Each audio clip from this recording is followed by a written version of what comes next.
There we go.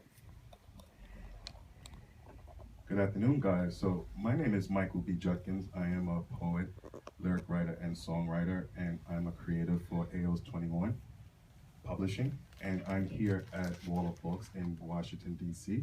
Thank you again, guys, for hosting me this afternoon. We are actually broadcasting live for Periscope. So, what I'm going to be doing this afternoon, I'm going to be reading 5 pieces from the Interlude to Sentimental Me, which is my collection that's on market right now, and I'm also going to be doing a performance piece. Hence, if you can see it, the theme, that's how come I have the Marilyn Monroe shirt on. So the performance piece I'm actually going to be doing is going to be called Marilyn Monroe. So I look forward to that as far as with that. So we're going to get started. So the first one I'm going to open up with, it's called one of my favorites, it's called Why. Why should I declare my freedom of self-importance to live by your standards of law? To be victimized, devalued, and persecuted for being a person of color? Why should I bow my head, ignoring the possibilities that equality really means separation? Why should I stand alone without a voice, statement, or reason to believe my justice is gone? Why should I ask the questions that so many suffered for decades to answer? Yet, I stand here praying for redemption in order to avoid being labeled a victim. Why? When all we need is the vision to care for another human being, as a friend, partner, and a member of a global society reaching the same goals.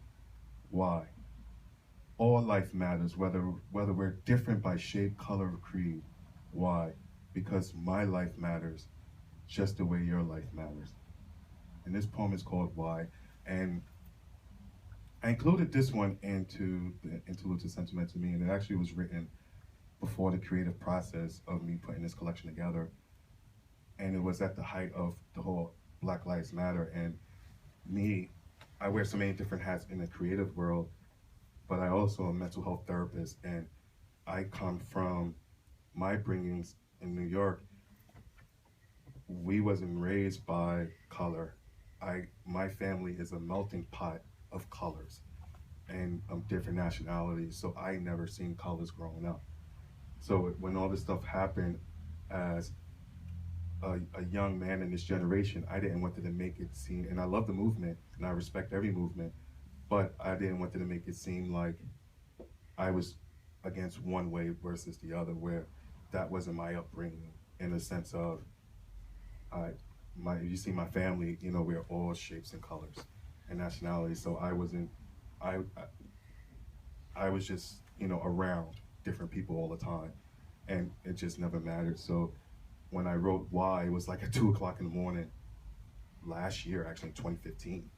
And it actually was the piece. And I like starting this off when I'm doing the AO's 21 publishing event, because this was the piece that submitted to the annual that got me working with Keith. So I'm always humbled with that. And there was another piece that got published in a social justice poetry publication in Easton, Pennsylvania, which, and it's so funny because I wasn't even going to, this was one of those writings to where you just wrote it for yourself. I wasn't going to even submit it anywhere. And it just happened to be the one that got the attention on the social justice level. So I always start off with this one as paying homage to, where I'll begin is in the AO's 21 journey in my career.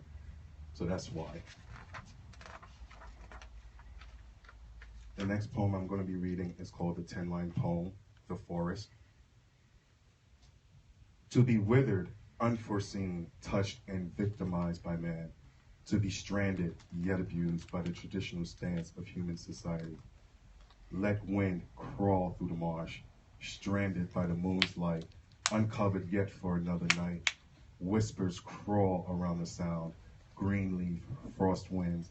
The wilderness lurks mysterious and new, to the eye wandering through, alone waits the night. And this is called the 10-line poem, The Forest. And the funny thing about this, the creative process with the 10-line poem is I wanted to really embody, with this collection in all, like my creative process, I did a lot of extremes to get the meaning and the titles and what I wanted to convey into this collection. So I put a lot of thought and a lot of passion into what I wanted to write, and a lot of my influences as far as being a narrative poet, and as well as looking at some of my influences like Walt Whitman, or even some more contemporary poets, to where how can I be able to emulate certain types of styles of poetry and craft of writing. So the 10-line poem is exactly that. It's a 10-line poem, and the theme of it is called The Forest, because I wanted to capture the being of a tree in the forest at the dark of night. And what is that tree actually thinking? You know, that tree stands still in the forest of the night, and it deals with all kinds of pressures and all kinds of attack, you know, whether it's going to be cut down and if the leaves fall and the seasons change. So I wanted to embody that, you know, stranded by the moon's light, uncovered yet for another night. You know, sometimes we as individuals sometimes can feel that, you know, you're going through so much stuff and you're uncovered yet for another night. You made victory for another day. So that's how come I really want to emulate the tree in the dark. And I actually, and I'll share this, when I was writing this, I sat under a tree for 2 hours to write this poem. Literally, like my creative process when I'm in a collection, I go in, like in the mindset. So I wanted to really embody it. I didn't let it, even though it's a 10-line poem, it's one of my shorter pieces, but it took me literally a week to write that, even longer, because I got word choice and, you know, all those different elements. I literally I just plopped right in front of a tree, and I just stood there for a minute and just let it come. And that's how I was able to create the 10-line poem, The Forest. So the next piece I'm gonna read is I have everything, but still I have nothing. I have everything, but still I have nothing. Raped from my pride with his laughter. I cry for help and no one hears. Sometimes tears fall from my eyes. Filled with blood, my laughter turns to sadness. My sadness turns to madness. All my years wondering why. Still, I hear the laughter. My sorrows, pains, tears, and fears. I have everything, but still I have nothing. That title, thank you. Like, that is a very emotional piece on so many different levels, because one of the special things about this collection, I was able to contact RAIN down here in DC, the organization that assists, that's very big on rape, abuse, and the incest network, and really pitched them the book and where I was going. And I knew I wanted pieces in it that's going to touch that's going to get people emotionally invested when they read it. So I was able to work with them and collaborate with them in a sense to where I was able to put their contact information and a hotline number in the book. So when you purchase the book, the Interlude and Sentimental Me on AO's 21 Market, as well as Amazon.com, Barnes & Noble, but you can definitely purchase it on AO's 21, yes, selfless promotion. And I really wanted to have an organization to where my readers, if they're going through something, they have a number. And I think that as a therapist, I made it my business to find that organization and tell them about the project. I had to submit my manuscript way before it was actually published, for they could review it and let the director and the organization itself say yes. You know, before I had to wait for a yes to say, like, yeah, you can include it. And it just gives people information. That's what I'm about. Awareness, giving people information, you know, and I'm happy for that, and it has the 800 number in it, so I made sure that I had that disclaimer inside the book, you know, and actually, you know, people that brought the book too, I got great response back, and they was like, Mike, you know, that was great that you added that, you know, that number in there. And I was just like, well, you know, because I know I'm a narrative poet, but I know certain poetry, certain things emotionally move people, whatever you write. So I wanted to make sure that my audience and my growing audience have an outlet if they need to. So I was very proud that they was able to allow me to use that. So I always give them a shout out every time I'm at reading and make sure that it's known. So the next one I'm gonna read for tonight. Sorry guys. It's called I Stand. I stand as tall as the willow tree, slendered, arch, and overbearing, dispensing levels of serotonin into the streams of the earthly heavens. This 5'6" man feels 6'7" of thaw, gravitating towards greatness, too powerful to stand defenseless, creeping past the expectations of a wooden frame deemed to fall from fire and brimstones. Leave this willow tree, as this patriarch of courage can reach far past the solar eclipse, nurturing the leaves to bring the healing to the disease of the soiled ground. I stand as tall as the willow tree, slendered, arch, and overbearing, too powerful to ignore the machine's engine, plowing the earth, reducing my world to mere dust.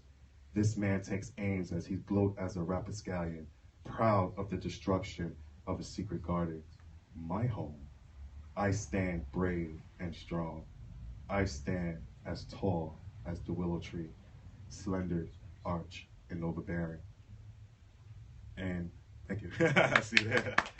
That one was called I Stand, and this one is wow. It took me a while to actually craft that, and because I wanted the motivation behind that is the inner strength. Really, it's all about inner strength, and it's all about you can be 5'6" and still feel 6'7" of strength, and you have to believe. First, it comes with taking care of yourself, and you believing in you first, and you can do whatever it is that you want to do, and that's where the motivation from this piece came from, and that's how I kept going back. I stand as tall as the willow tree. I'm slender. I'm arched, and I'm overbearing, and it's nothing to be ashamed of your journey, and you go for your goals of whatever they is that makes sense to you, regardless of whatever tries to block you. You stand tall, and you keep going as that willow tree, slendered, arch, and overbearing. So that's I Stand.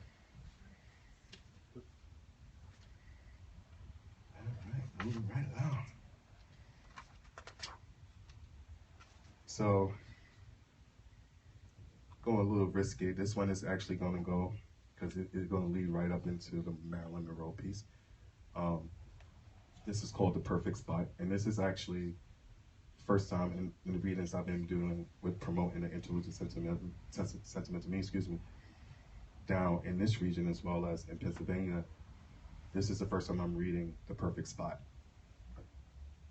The walk strolls across the foyer, stripped down, tossed around as a carrot tail, nonchalant about the surroundings, lurking with succulent sights. She captures her prey as he stands in pure delight. She's extremely passionate as a goddess of Greece, never admitting defeat. Her prey can't compete with the steamy heat vibrating from her chest, longing to finesse her lavishing lips filled with blueberry frosting. Tossing the idea to escape her prison, he turns away, yet, standing in clear sight, she captures his resistance, pushing the limits to expose his exotic fantasy hidden in his eyes.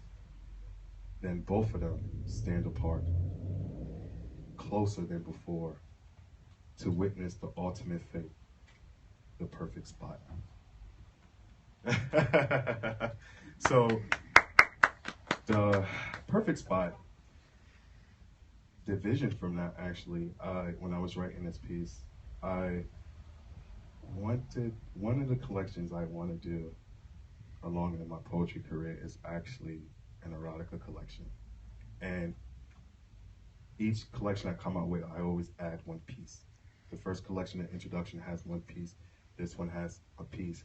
As I slowly build up, people getting interested as far as my writing style in that arena of poetry. And with that, the scene of it is actually at a party and you meet that person you're attracted to from across the room. And it's basically just the eyes connecting and what the mind is thinking. And that's it. And that's how I described it, and that's how I put it all together as far as giving it the body and the detail of the perfect spot. So that was one of the first time ever to be debuting that poem.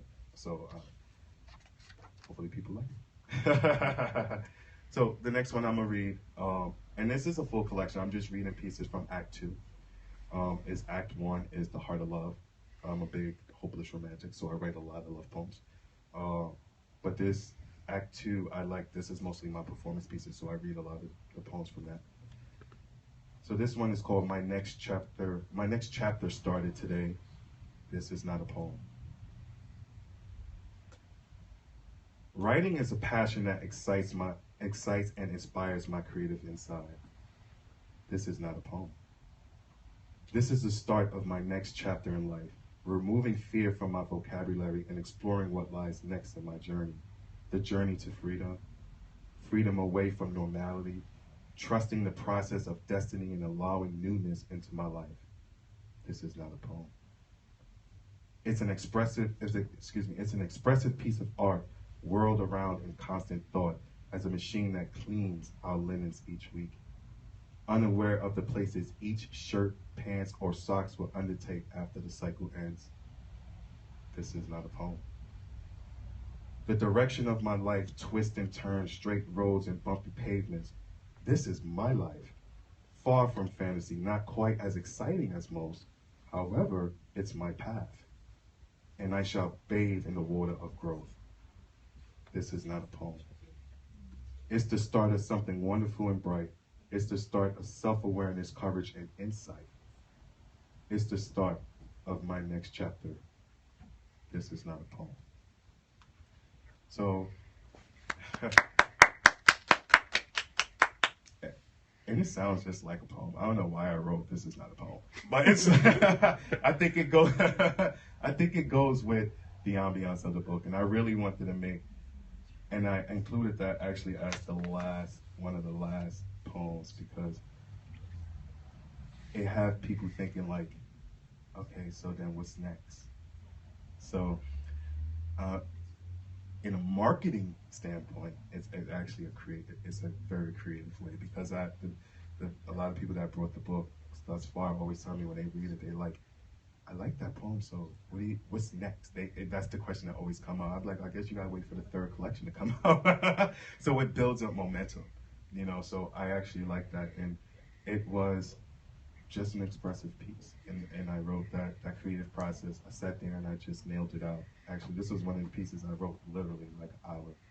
And I just kept revisiting it. So that's actually a short piece. And that's the first time I think I'm reading this one. No, second time actually, I think I'm reading it. My next chapter started today. So that is to kind of give you guys another perspective and what to look forward to with the Interlude to Sentimental Me. I had a wonderful process with this. I'm still having a wonderful process with putting it out.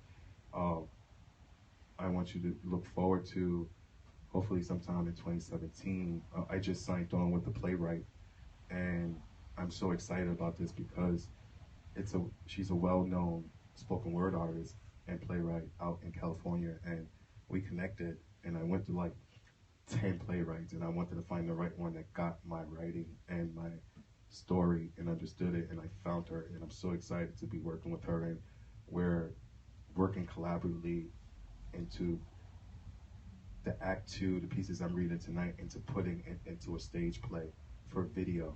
So it's like that's in the works, and I'm so excited to work with this project. And when it's ready to come out, I'm looking to get into a couple of actors to work it out, all on an indie level because I love independent stuff. And I'm just looking forward to it. I'm actually going to open it up to where looking for sponsors to kind of help with the video out on market. So as far as with distribution, so I'm really looking forward to it. And the fact that I got the playwright and we're starting to do that process, I know that it's moving forward, and she's on board. And it's and her being a poet as herself, she's very taken with my writing, so that always starts it. So that's just a little bit about what to expect from this collection, as well as my new poetry audio that's coming out October 14th on Spotify and iTunes. I definitely have the link. You can also check out my page, Michael B. Judkins, or you can check out AOS21 for more information about that project that's going to get released. I'm excited about that because I added poetry with music and took a whole different stance, approach, and the buzz that I got from the 2 tracks that was released from that project thus far opened up 3 opportunities, just on the vocal, so I'm excited, that the recognition is starting, in that sense. So I'm really happy. I look forward to my journey. So, all right, so this piece, hence with the shirt, there's always a means to my madness. So brought this shirt, seen it at Five Below. I don't know if you guys have Five Below down here. Okay, good.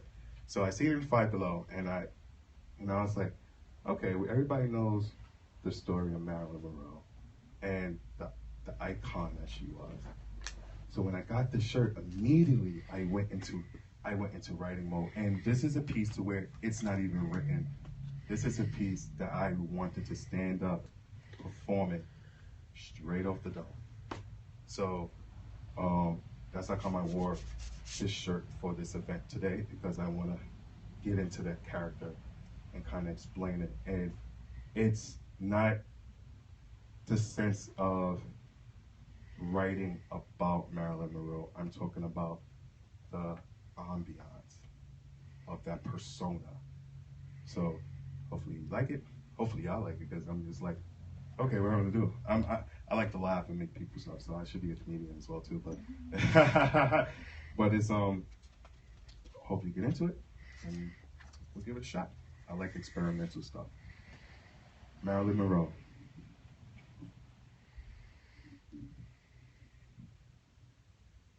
Can you see that movie roll I just picked up yesterday? It was 3,500 pages of bullshit.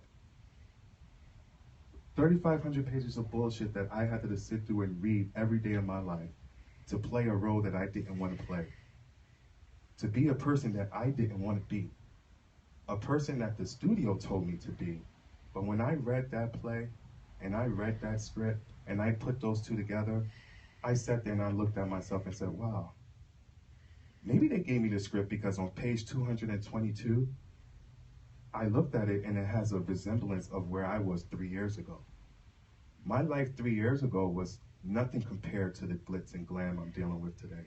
My life 3 years ago was picking up the trash at a grocery store where people walk past me. 3 years later, now people stare at me and I can't even get a minute to myself. Do I like this life I chose? Do I wish this on my worst enemy to kind of deal with the fact that you are the thing? People want you as the thing. I am the thing when I walk across the street. I am the thing when you look at me in the supermarket and I have the hood over my head because I don't want nobody to see me. I don't want nobody to see the person that's internally dying inside, but I give you the external face and a smile, and I'll sit there and I hold your hand and I shake you and I sign your card. But when I walk out that door, I walk into a pure life of hell. But you would never see that because the camera comes on and then I smile. And when the camera goes off, I turn around and frown. What do I do with that? Can you please explain to me, what can I do with these bottled up emotions? Well, here's a glass of whiskey. Here's a cigarette. What should I do? Here's my best friend telling me, hey, I'm with you. Let's get through. Get through the pain of trying to be by yourself and trying to be what somebody else wants you to be. Accept who you are because you are beautiful inside. You are the person that people idolize. You are the person that people want to see. Your life is just as glamorous as the next person that you chose to be. That person that you looked at when you was 5 years old on TV. The person that you wanted to be when you were 7 years old at your recital or your chorus practice in school, and you danced and you act and you was in the gym and you was working out because you knew in your life that you wanted to be famous. What is famous?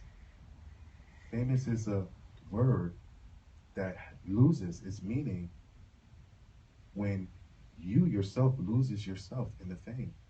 So how do I reach that point to get back to where I want to be? Do I actually do that? No. Should I do it? Absolutely not. I am the person that stands here before you, the famous person that you buy the ticket to come see. You are my fans. You are my rock. You are my soul. I do this for you. You give me strength to continue doing this and experiment with what I need to do. So I tell you today, please don't forget me, because I am Marilyn Monroe. Thank you. So again, like that was, I get the weirdest creative concepts, and I enjoy it. To me, I enjoy it. So it's one of those things where I really wanted to embody that. And I want to kind of give a story because I think she's one of the most iconic, and I have many idols, and I just chose that because the story that we hear, in this plaster around this beautiful person, sometimes you don't know what somebody's really going through inside. And sometimes you have to take notice and be that supportive person. And it's so many different connotations in the way that I was saying it to kind of give you the narrative. Like I said, I'm a narrative poet, so I love to tell the story in the poetry. And I intentionally try to avoid the meters and the stance in the craft of this piece. What I did right now is it's a free verse narrative poetry as far as the crafting of the poetry writing. So it was, I just let myself go free, and I think this was a good start, and I think that the story of her is relatable to man and woman. It's relatable, and it's not looking at somebody because of bad habits or things of that nature. It's about really looking at a person and really care, and really care. And again, as a mental health therapist, I know that, it's really caring for people and being genuine in the way that you care for people.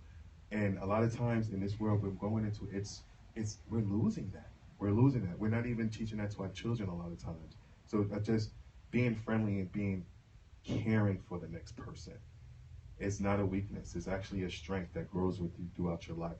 So, I wanted to share that. Hopefully that you guys dig it. Again, that was definitely experimental, but in my head, I just felt like I needed to get it out. But again, that's Marilyn Monroe. My name is Mike Judkins, and this is the Interlude to Sentimental Me, and it's out now on AOS21.com website market. You can follow me on SoundCloud, Michael B. Judkins. Again, October 14th, Michael Scene 1 Poetic Expression will be released iTunes and Spotify, and look forward to that project as well. That's poetry to music. And just to kind of give you an update on the other projects coming in, I just signed on with the indie artist up in the valley, so I'm writing 5 songs for him as a lyric writer. So I'm very excited about that. So when that project comes out, hopefully I get to share it with the world as a songwriter. So I'm very excited about what's coming forward as stuff starts to happen. So again, this is Mike Judkins. Thank you again for Walls of Books for having me here. Thank you again to Keith and ALS21 from supporting my work and just being there as a publisher. And again, I look forward to coming back. So thank you guys.